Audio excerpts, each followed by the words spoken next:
And I would like to focus on one type of artistic practice that is very alive since the 90s and the beginning of this millennium. That is called participatory art. It's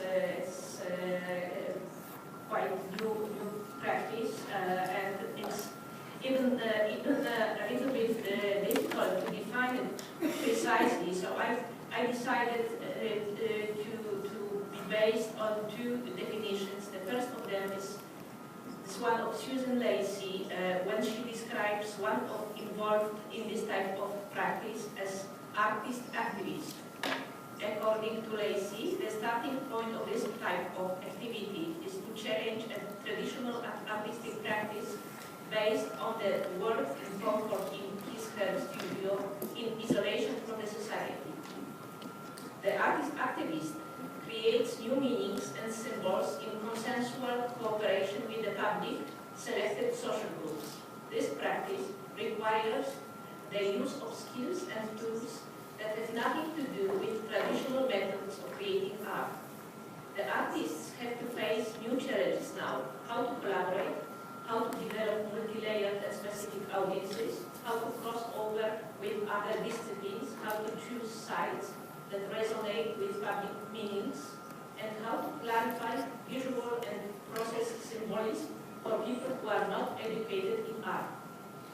The second definition that I'm using in my research is done by Claire Bishop, who outlines the boundaries of this art, detailing the following features. First of them is the desire to activate subject, one who will be empowered by the experience of physical and symbolic participation. The second feature is ceding some or all of authorial control over the production process of art projects on the sake of its co-creators. And the third feature is desire to distort social bonds through the collective production of meanings. Of course, to fulfill all these outlines of participatory art is extremely difficult sometimes, because for us, for the artists, it's very difficult to resign of our hierarchical power that is given to us, because thanks to our education and our social role. And I would like to say that I would like to show an example of my own failure, or how to say, because I think it's great to learn from own failures. This is a picture from a project that I have been realizing with my Swedish, Lithuanian, Russian and German colleagues in frames of the big art project called Art Line during the last 3 years. It was also supported from EU funds, and we created a project which was called Telling the Baltic, and it was the idea that we would have two stages of the project. In the first stage, we were to collect stories of people who work or live close to the sea. It means mariners, fishermen, sea scientists, rescuers, etc., etc. And then after collecting the stories, we would invite other artists to create artworks inspired by these stories.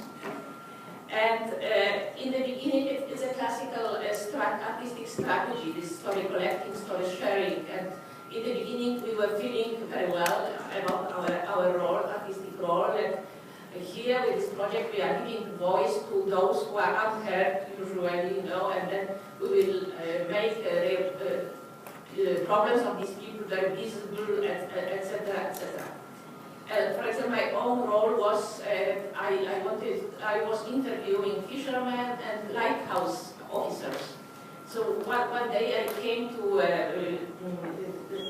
La Plage, to the seashore, and I wanted to interview one fisherman, but he started to ask me, what are you doing and what is the purpose, blah, blah, blah, and I told, well, I am collecting stories now, and then we will make a workshop in Sweden, and we will then transfer these stories into artworks.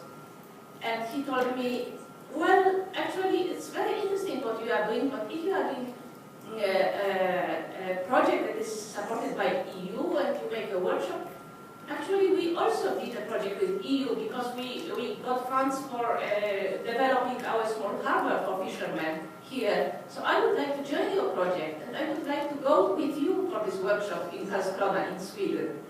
So, and finally I thought, well, it's fine. So he went with me, with the second colleague, you know, and we arranged a meeting with the Swedish fishermen, and they had a discussion together, and it was very fine experience for everyone, but it was completely unforeseen because we in the beginning we wanted just to use their stories, to use them, and then to make them invisible in all this process. And then we came to a conclusion that they wanted to be visible in all these projects. So we were forced by them somehow to change our position versus them. And it was a very, very interesting experience for us. And what is very important so what is the conclusion from this experience? That this completely new role of the artist in this type of practice of participatory art. Here we have to do with the extended field of art, the situation when the artist finds him herself outside of the studio in a collaboration with the other and puts him versus a completely different mode of action than ever before. A Finnish theorist, art theorist, Mika Handula, observes the relationship that occurs here is smooth and it's shaped by in the process. It is risky because it depends on a feedback from the other person. This is why it has a character of give and take and push and pull, as he tells. In discussing this phenomenon, the Finnish theorist draws attention to the ethical aspect and emphasizes the opposition between the case in which one has to engage for a longer time to participate in it and the relationship instrumentally conceived in which the other is treated as a product you can pick and choose from the shelves with no strings attached. This is exactly our case that I was talking about. In this new paradigm, the artist is rather a service provider than a creator. As a result, her role is much more modest than previously. The descent from the pedestal is inevitable.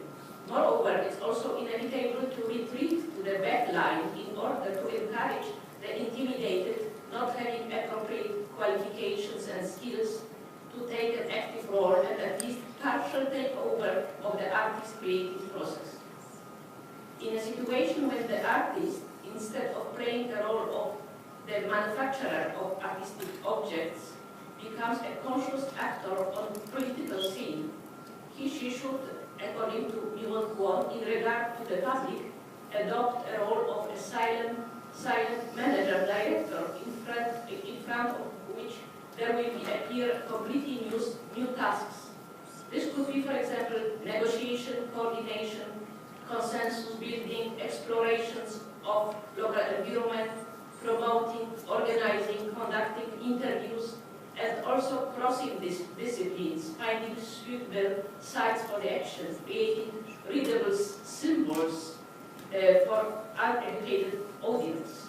In relation to this, expectations as to the artist's competencies change. Instead of craft skills and aesthetic sensitivity, which she purchased during the long process of education and subsequent practice in a studio, now the artist should represent the socialization, the ability to integrate and cooperate, to be flexible and to be able to reach different types of audiences.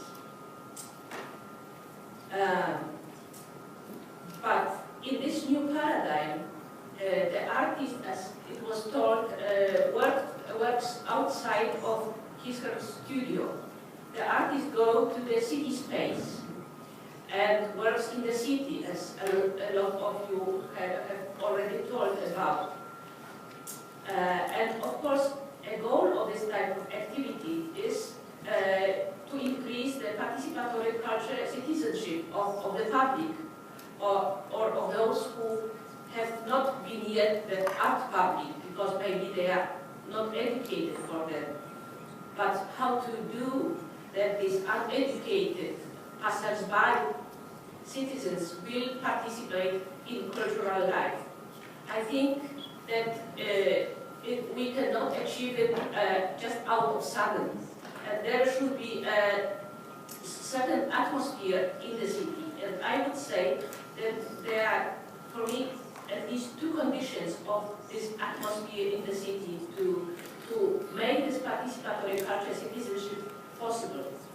One of them, I would like to base a description of this atmosphere on Jacques Derrida's thinking about hospitality and the notion that he names unconditional hospitality. He says that there is such hospitality in which I accept not an invited guest, but an unexpected visitor, one that has to some extent invade my space before I have time to get prepared. I should do whatever it takes to adjust him, to change my with me, and let my with me change so that the unexpected visitor could settle there, however dangerous it would seem. And the second quotation for me, or thought for me, is something that I completely unexpectedly found when I was for the first time in Copenhagen 2 years ago, and I visited a small art collection that is called David Semling collection near the King's Park in Copenhagen, in the center of Copenhagen. There is a very big and very interesting collection of Arabic art there. And I found a hall of violin dervishes there. And there was a quotation from a Sufi mystic and poet, Jal al-Din Rumi, from the 13th century, who says, "Not only the thirsty seek the water as well seek the thirsty." And this quotation seems to me very, very interesting, because it says about this atmosphere of reciprocality, you know, that this action must be mutual all the time, between the artist and the public. So we should be on the same level, and we really should be partners to work together and to try to do something together, especially in this process when we are supposed to create together and be co-creators together, as it is supposed to be in the case of participatory art. Now I would like to talk about some projects that I was researching during my doctoral studies on participatory art in Scandinavian countries. So this is why the examples from Scandinavian art scene. This is a very interesting project done by Astrid Goransson, Swedish artist, who was commissioned to do an art project in a district in Växjö, in a city south Sweden, in a district which was inhabited by immigrants mostly. And what she did, of course her aim was somehow to empower the local citizens. She started this very long processual project with making a competition for photographic competition, and as you can see the result on the left side. She invited people to be models for photography and to pose in a situation of galleon. Galleon is this sculpture, you can see a similar sculpture on the right side. Galleon is a sculpture which was put on big sailboats in front of them, like human scale bodies that were supposed to protect sailors against all this unfortune or something like that. So they were to bring luck to sailors. So she asked people to pose in this shape of a galleon. She took photographs, and then she made the citizens were invited to voting which photograph is the best, to make a sculpture and in the same scale, like in a natural scale. So they selected one boy who was selling pizzas in the local pizzeria. He was posing with a pigeon, as you can see. So then she made this big scale sculpture, wooden sculpture, and then this sculpture was put in the yard in this district, and all the citizens were very proud that one of them is now posing to this traditional Swedish galleon as being a very symbolical image for Swedish culture. The second example that I would like to show is also a very interesting project which is called Ladonia, done also by Swedish artist Lars Vilks. And Lars Vilks is very controversial Swedish artist, all the time waiting for freedom of expression. So this project is kind of micro-utopian project. It's, Ladonia is a micro-state that he established on a territory of a nature reserve in western Sweden. It started that in this nature reserve, he started to make his own sculptures. You can see it on these images, to put his own sculptures. But then the police wanted him to diminish, to remove this sculpture, because they were saying that it was a nature reserve. So he was not allowed to do it. And he was fighting for a long time to put this sculpture, because he was thinking he was allowed to do it. It's artistic freedom to put it. And there were battles and battles with police and with authorities who were constantly removing. So he decided to establish his own micro-state, and he announced it, and then it exists also in internet, and everybody can apply to be a citizen of this micro-state. And so until now, there is already 16,000 of citizens of this micro-state, and you can even become a nobleman of Ladonia if you pay $30 to this to an account of the project. And also this Ladonia, the territory of Ladonia, which is of 1 square meter, is claimed by Lars Vilks as Ladonia, also attracts a lot of attention of tourists. So every year, 16,000, every year around 40,000 people come to see this micro-state of Ladonia. The only problem was just recently, a year ago, when there were Pakistani people learned from internet about Ladonia, and they thought, well, it's a European country, and they voted for citizenship, because they were thinking that they will get the citizenship and they will come to Europe, to Ladonia first, and then they will go to other countries, European countries. So it was the first time that Lars Vilks had to reject the citizenship to some of them, and it was also very controversial and very much discussed situation. And then the last example is very discursive, so I will stop a little bit at this project, which was done by a group of Norwegian performers group Baktruppen. And it was realized in the north of Norway, in Lofoten Island. Lofoten Islands is a very, very beautiful, the most beautiful part of Norway, where these big cruisers with tourists come and go among these fjords and see the beautiful landscape here.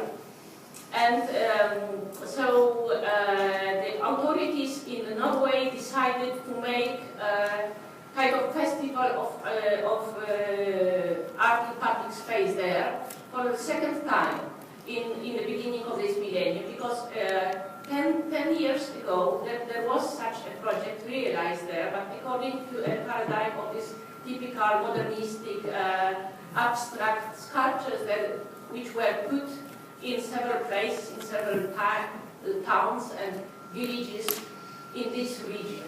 And again, they wanted to come back to this idea at the beginning of this millennium, but the local society was not very happy with this idea, because they felt this idea of this kind of festival quite strange for them.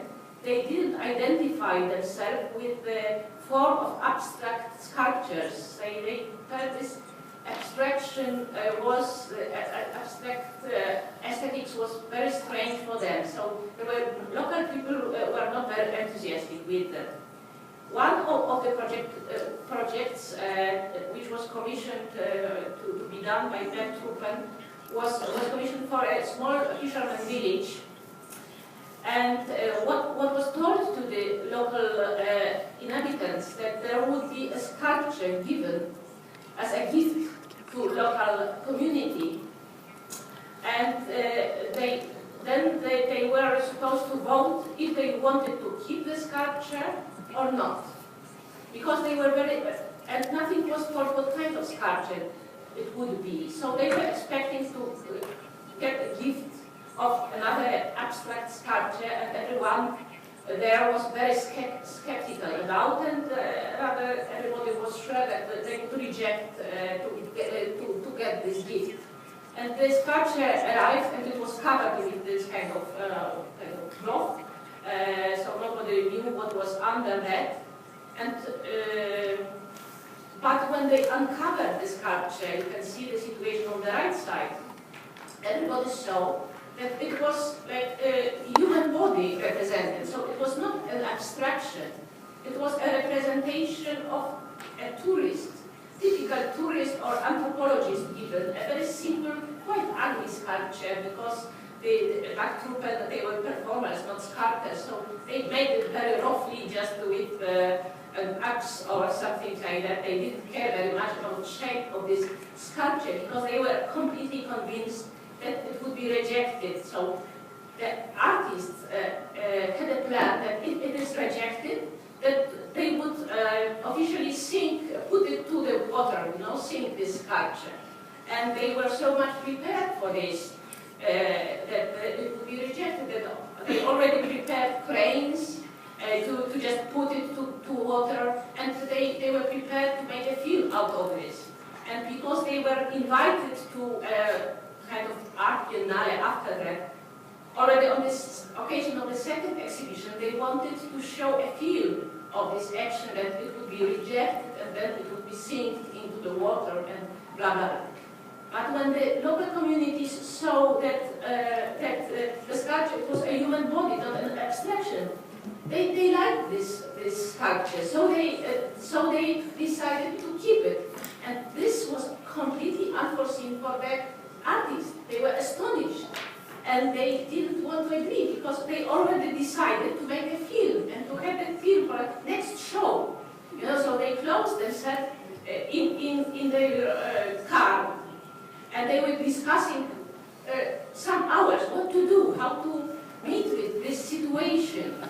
And in this time, the local people became already very distrustful, because they thought, well, they are cheating us. They wanted us to vote, and now when we are for, they want to sing this sculpture. So, as you can see, they even changed themselves into the sculpture as Greenpeace does, Airpeace does, just to say that they won't allow to sing this sculpture.